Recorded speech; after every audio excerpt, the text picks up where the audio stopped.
Merusak adalah pekerjaan utama sebelum kompetitor kita melakukannya. Namun dalam hal bernegara, kita harus membongkar hal yang tidak cocok untuk masa depan negara dan bangsa, tapi tidak mengubah Pancasila, Undang-Undang 45, Bhinneka Tunggal Ika, dan NKRI. Yang diubah cara bernegaranya, kembalinya ke ekonomi Pancasila, kembalinya ke bernegara Pancasila. New Mind mempurifikasi bernegara kembali ke akarnya NKRI. Kita kembali ke topik. Tugas utama pemimpin adalah merusak dan membangun. Sekilas pernyataan itu gendeng. Di zaman super disruptor ini, kemampuan seseorang pemimpin bisnis memang tidak cukup lagi hanya piawai membangun bisnis. Dia juga harus piawai merusak bisnisnya. Steve Jobs piawai merusak Apple dari Apple 1.0 yang hampir bangkrut menjadi Apple 2.0 yang gagah perkasa dengan iPod, iPhone, dan App Store-nya hingga saat ini. Cerita lain lagi. Layanan pos mati dimakan killer apps baru seperti email, SMS, WA, Telegram, dan ATM.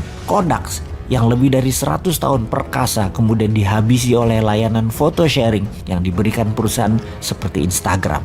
Kemudian TV free to air dibunuh oleh YouTube, Netflix, serta TikTok. Perusahaan-perusahaan yang dulu hebat seperti Kodak, GM, General Motor, Nokia, atau Sony terus-menerus babak belur mengalami kemunduran karena tidak kunjung menemukan CEO yang mampu merusak fondasi model bisnis yang kini sudah tidak relevan lagi. Karena itu seorang CDO, Chief Destructive Officer, kini adalah sosok yang paling diburu di perusahaan-perusahaan seantero jagat raya. Yang sering kita dengar selama ini adalah CEO, Chief Executive Officer, atau CFO, Chief Financial Officer, atau Chief Operating Officer, atau Chief Marketing Officer. Kini ada bintang baru yang namanya CDO, Chief Destruction Officer. Dari arti harafiahnya saja sudah aneh, nggak nyambung. Destruction artinya perusak atau penghancuran.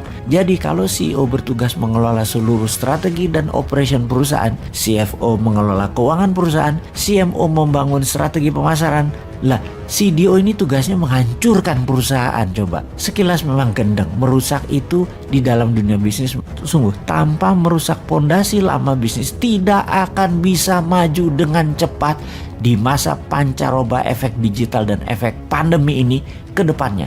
Jadi kalau kita contohkan dunia bisnis yang memerlukan CDO, maka pada masa ini di dalam dunia bernegara, pemimpin Indonesia ke depan haruslah pemimpin yang juga memiliki kemampuan merusak dan membangun dengan cepat bangsa dan negara ini. Landscape dunia sekarang ini bergerak dengan kecepatan tinggi, secepat kecepatan cahaya. Ada chaotic, radikalisme, turbulence, violent, uncertainties, dan unpredictable. Dan masih banyak lagi istilah yang digunakan untuk menggambarkannya keadaan saat ini.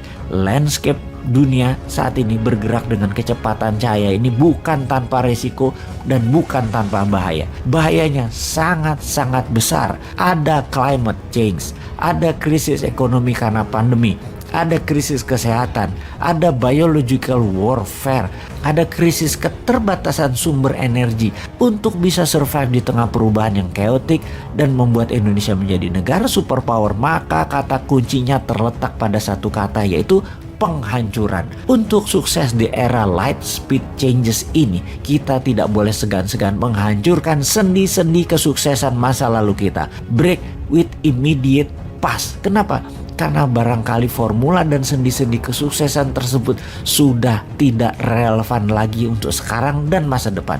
Bahkan kalau perlu, New Mind harus bisa bengis membunuh cara bernegara old mind dan membangun kembali cara bernegara yang baru tanpa merubah Pancasila dan Undang-Undang 45. Kita tak perlu ragu untuk menghabisi model bernegara yang lama yang sudah tidak relevan lagi dan membangun dengan cara yang lebih baru dan fresh. New Mind tak segan-segan melakukan creative destruction, penghancuran secara kreatif. Krisis bisa terjadi kapanpun dan terus mengintai tanpa sinyal, tanpa pemberitahuan. Maka creative destruction haruslah dilakukan sekarang demi Indonesia menjadi negara superpower di tahun 2045. Cara bernegara kita, SDM kita, sistem kerjasama antar departemen yang kita bangun, budaya bernegara kita, para pejabatnya harus memiliki kapasitas dan kepiawaian untuk melakukan creative destruction.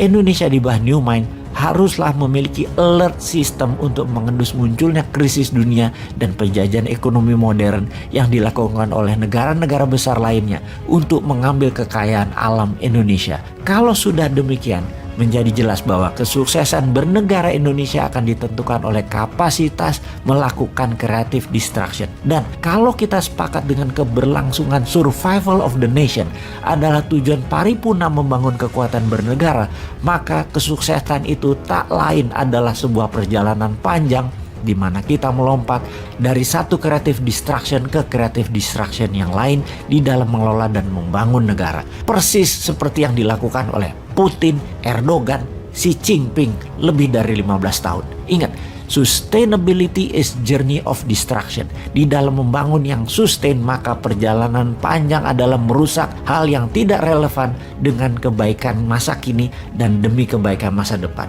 Untuk sukses melakukan destruction safari, kita butuh seorang pemimpin bangsa yang juga seorang destruktif, konstruktif.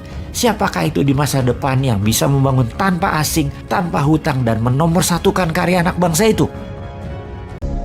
Kita keluar sedikit dari informasi geopolitik dunia dan geoekonomi dunia, bahkan bukan membicarakan ekonomi makro yang dipegang kementerian dan para pejabat, namun kita bicarakan ekonomi yang tidak mereka sentuh, yaitu ekonomi mikro UKM. Bener deh, cara bernegara saat ini fokus ke yang besar-besar, misalnya milik oligarki, milik foreign direct investment, dan proyek APBN. Kalau oligarki diutamakan karena mereka sponsor, penting itu. Kalau FDI, karena mereka selain sponsor juga untuk manfaat kantong pribadi, lumayan besar. Jadi penting banget itu digarap. Dan kalau PBN, pastinya harus membangun proyek, karena proyek ada vendor dan kontraktor yang mana kita semua tahu. Di sanalah itu bisa bermain. Penting itu dikerjakan. Selamat, sekali lagi selamat. Kalian memanfaatkan saja apa yang kalian lakukan untuk diri kalian, partai kalian, dan sponsor kalian pada saat ini. Tinggal 2 tahun lagi kan, kalian sudah sangat aman kok posisinya karena sudah dilindungi di balik framing yang melawan keputusan atau beda pendapat segera dikadrunkan. Di mana akhirnya banyak rakyat jadi percaya buta karena pengulangan-pengulangan yang dilakukan tim media serta buzzer tersebut terus digaungkan. Ya benerlah strategi komunikasinya bahwa kebohongan saja kalau diulang-ulang sudah pasti jadi kebenaran. Sekali lagi, selamat. Baiklah, kita ke ekonomi mikro saja, di mana kali ini kita bicara untuk kemanfaatan pribadi. Bagaimana? Setuju ya?